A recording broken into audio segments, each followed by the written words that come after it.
நிறைய பேரு பெருமை கொண்டு அலைகிறதுக்கு காரணம் என்ன தெரியுமா? தெனாவட்டா பேசுறதுக்கு காரணம் என்ன தெரியுமா? கோவப்படுறதுக்கு என்ன காரணம் தெரியுமா? நான் எங்க இருந்து வந்தேன்றத நிறைய பேர் மறந்துட்டாங்க. சவுல் ராஜ்யபாரம் நிலைக்கல, தாவீதுனுடைய ராஜ்யபாரம் நிலைச்சிருச்சு. சவுனுடைய ராஜ்யபாரம் நிலைக்காம இருக்கிறதுக்கு காரணம் என்ன அப்படின்னா, எந்த இடத்துல இருந்து வந்தா அப்படின்றத சவுல் மறந்துட்டான். இன்றைக்கு இந்த சத்தத்தை கேட்கிற ஒவ்வொரு பிள்ளைகளுக்கும் ஆண்டவர் கொடுக்கிற ஒரு பெரிய எச்சரிப்பு என்ன தெரியுமா? பிரதர், பெருமேன்னு ஒண்ணு உங்களுக்கு வந்துருச்சுன்னா, சிஸ்டர், பெருமேன்னு ஒண்ணு உங்களுக்கு வந்துருச்சுன்னா நீங்க வெறுமை ஆயிருவீங்க. உங்க பேச்சுல தாழ்மை இருக்கணும், உங்க பார்வையில தாழ்மை இருக்கணும். சிலருக்கு சில ஆசீர்வாதங்கள் வந்ததுக்கு பிறகு பாத்தீங்கன்னா நிறைய பேரை கையிலேயே பிடிக்க முடியாது. நான் அப்படி, நான் இப்படி, நான் பண்ணினேன்.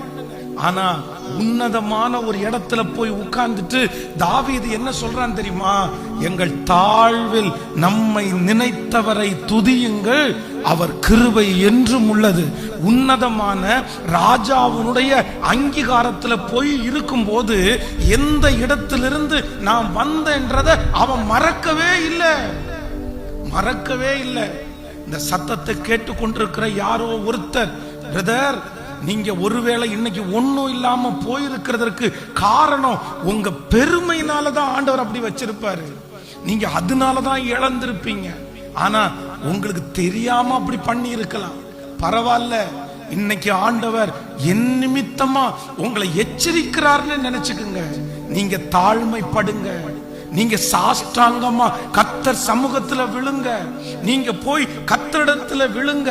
உங்க வாழ்க்கையில எழும்பின புயல், உங்க பிள்ளையினுடைய வாழ்க்கையில எழும்பி இருக்கிற புயல், இப்பொழுது நீங்க படுகிற நஷ்டம், உங்களுக்கு வந்திருக்கிற சில வியாதிகள் உங்களுடைய பெருமையினால ஒருவேளை வந்திருக்குமே. ஆனால் நான் நம்புறேன், திரும்ப நீங்க உங்களை தாழ்த்துங்க, மறுபடியும் ஆண்டவர் உங்களை உயர்த்துவார்.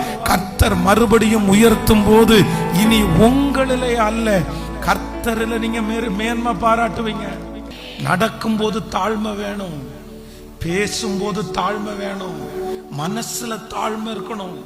நான் ஒண்ணும் இல்லாத இடத்திலிருந்து வந்தேன், கர்த்தர் என்ன இவ்வளவு தூரம் ஆண்டவர் தான் ஆசீர்வதிச்சாருன்னு நீங்க எப்பவும் மனசுல நினைச்சிட்டே இருந்தீங்கன்னா நான் நம்புறேன், உங்க உயர்வை ஒருத்தராலும் தடுக்கவே முடியாது. எத்தனை பேர் ஆமோதிக்கிறீர்கள்?